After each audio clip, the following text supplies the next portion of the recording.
it's a great privilege to be a part of the SRM Vijayawada campus. It's been a last 2-day very enriching presence over here, and I'm really glad that SRM is initiating this large-scale ideation bootcamp for the students. So kudos to you on that. Now coming to my outlook on the way the startup ecosystem is growing. Definitely the Government of India, the Startup India ecosystem fueled the policy. It led to the definition of a startup innovation and catalyzed the way for incubators. Today, India stands tall in terms of 850 incubators and more than 2 lakh startups which are registered across India. That makes India the 3rd largest startup destination in the world. So what really seemed like a mere entrepreneurship program and innovation program has paved way to the culture of startups, and India is standing the 3rd in number. And this is very relevant today for India, given the fact that India is the world's most populous country, will not have enough jobs within the government sector and the corporate sector to give jobs. I'm pretty sure the culture of innovation entrepreneurship, the culture of incubators, is creating a culture of job creators than job seekers. Honestly seeing, this is one of the largest ideation bootcamp I am seeing, given almost like 150 plus ideas which have come in one single room. And the level of ideas, honestly, I think there's a lot of maturity in the student entrepreneurs. The kind of clarity with which they have come, the clarity with respect to ideas, the sectors they have chosen, and the relevance to the real life. Naturally, the ideas have to align with the real life situations. And last but not the least, the level of ideas, the combination of technologies and the use cases. I think to me, if you really ask me, out of 150 odd ideas I'm able to gauge in the last 2 days, roughly I could see around 40% of the ideas making real-time sense to market sense. Having said that, they are young minds, they are students. We can't expect too much from them in the first 2 days. This is the idea stage. But having said that, let's say if we put all our energies in terms of nurturing these students, mentoring them, giving them access to the ecosystem, validating their ideas with the right set of advisors, I'm pretty sure at least 20 to 30% of the ideas will have potential to stand in the market, in what I see. But this will only happen when we have a clear validation mechanism for the ideas laid out, and also a clear market advisory which is involved, where advisors from the market are able to guide the students to mainstream these student ideas into a standard startup in the market. So I clearly see it's just a matter of time. If they're clearly given a direction in the hand holding, they can really go a long way.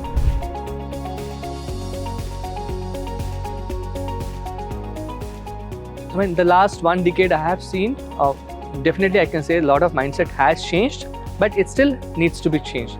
There's definitely a room for improvement, but I could rather say in an academic environment, it's not just the mindset of the students or the parents, but also equally the faculty. All of us have to change. The incubators, enablers, all of us have to change. But so far what I've seen is there is an openness to adapt or emulate the startup ecosystem.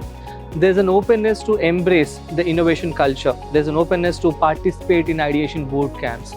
The level of ideas, the seriousness in ideas participation has been coming at a very mature level from the students. Now the ideas as to how we can inculcate the culture is to have these recurring events. Can we have these ideation boot camps on a monthly basis?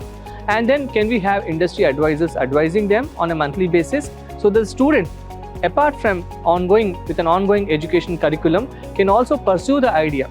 And very interestingly, what I found out in SRM, the students in the first year itself who are very new to the academic environment, as far as the undergraduation is concerned, are actually starting this way early. So they'll have 3 more years in the undergraduation time. Equally, the faculty will get time to spend and groom the ideas of the students. So I'm pretty sure as much as they start very young, there is a room for collaboration. There's a room to grow these ideas for the next 3 years of the course, duration of the course.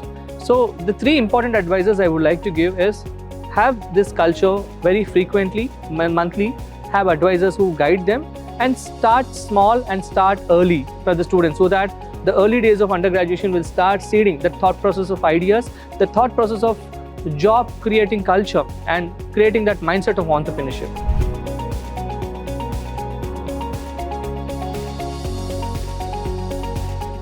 There's been a culture of innovations and startups, but having said that, there is a larger need for opening student-based innovations and entrepreneurship.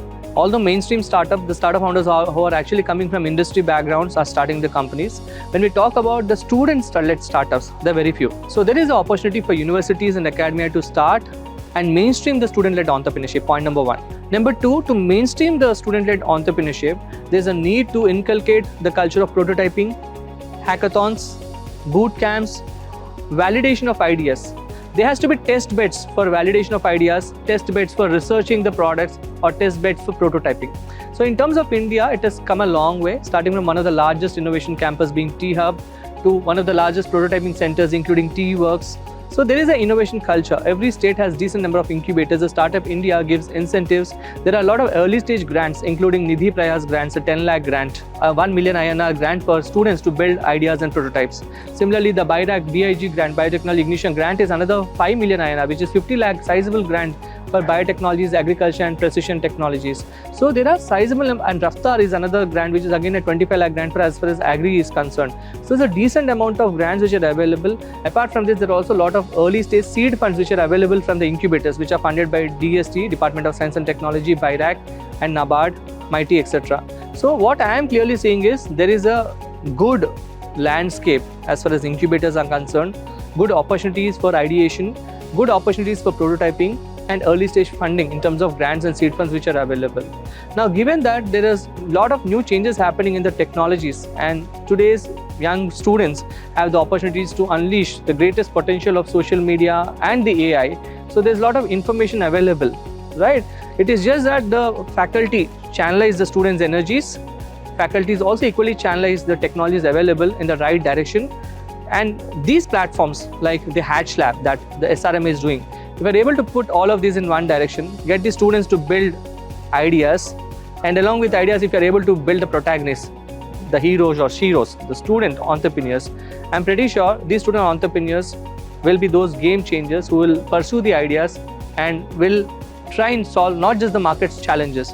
One very important thing I think what SRM is trying to do is trying to create problem-solving mindset among the students and creating a sense of practicality, a pragmatic approach where students can relate to the real-life situations.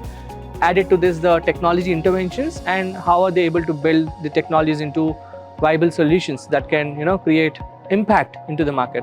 So definitely, it's a very unique, initiative, and I applaud the SRM management, faculty, who have taken this initiative beyond taking just interest in academics. I think creating the wholesome experience of a student. And I was very surprised. I would like to quote this personal experience. I was talking to one of the students today. I asked them, what is that you like about SRM? He said, sir, I like many universities, but I specifically opted to SRM because there's a specific emphasis on entrepreneurship. The only reason for him to opt SRM was not just academics, but particularly because of the entrepreneurship activity. I was very surprised to hear that, but it's very interesting dimension also, right? It's very common for a student to come for academics, but they're choosing this destination SRM for entrepreneurship, which is what I like. So I think this is something, everybody comes here to get educated, but if you're trying to create a personality into the student to create a job, I think that seeding, that cultural mindset shift itself is a great achievement for all of us. So my kudos to all of you.